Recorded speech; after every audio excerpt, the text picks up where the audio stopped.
بسم اللہ الرحمن الرحیم۔ محترم قاضی حسین احمد کی وفات کے 8 سال مکمل ہو گئے۔ 6 جنوری 2013 کو قاضی حسین احمد صاحب اس دنیا سے رحلت فرما گئے۔ قاضی حسین احمد صاحب کی پوری زندگی پاکستان میں اسلامی نظام کے لیے اور عالمی اسلام کو ایک کرنے میں گزری ہے۔ قاضی حسین احمد صاحب چاہتے تھے کہ پاکستان ایک ایسا ملک بن جائے کہ ترقی کے لحاظ سے بھی یہ نمونہ اور ماڈل ہو، اور اسلامی نظام کے نفاذ کے حوالے سے بھی پاکستان ایک مینارۂ نور بن جائے۔ وہ امت کا اتحاد چاہتے تھے، افغانستان کے مسلمانوں کے ساتھ، فلسطین کے مجاہدین کے ساتھ، ترکی قوم کے ساتھ، ایرانیوں کے ساتھ ان کے بہترین تعلقات تھے، اور دنیا بھر کی جتنی اسلامی تحریکات اور تنظیمات تھی، قاضی حسین احمد صاحب کو اپنا امام اور استاد مانتے تھے۔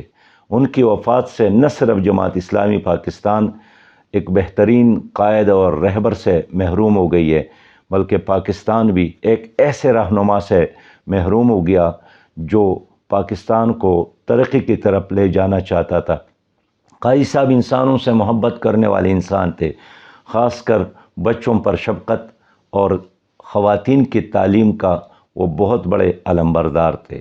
اس کی زندگی میں نظم و ضبط ہم نے دیکھا، اور وہ ہمیشہ رنگ، نسل اور ہر طرح کے تعصبات سے بالاتر ہر انسان سے پیار کرنے والی ایک ہستی اور شخصیت تھی۔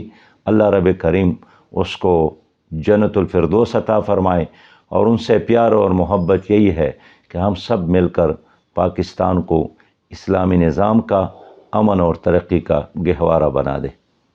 قاضی حسین احمد صاحب ایک عالمی سطح کے قائد تھے۔ جماعت اسلامی کو انہوں نے تنظیم کے دائرے سے نکال کر تحریک کے دائرے میں پہنچایا۔ انہوں نے امت مسلمہ کے ہر معاملے میں لوگوں کو پکارا۔ افغانستان اور کشمیر یہ ان کی بدولت عالمی سطح پر لوگوں کی توجہ کا مرکز بنا۔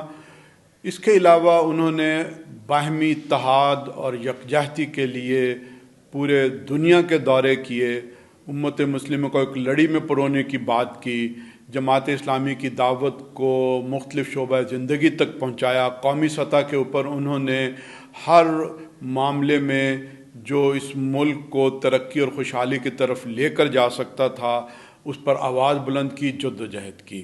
قاضی حسین احمد آج بھی لوگوں کے دلوں کے اندر زندہ ہیں۔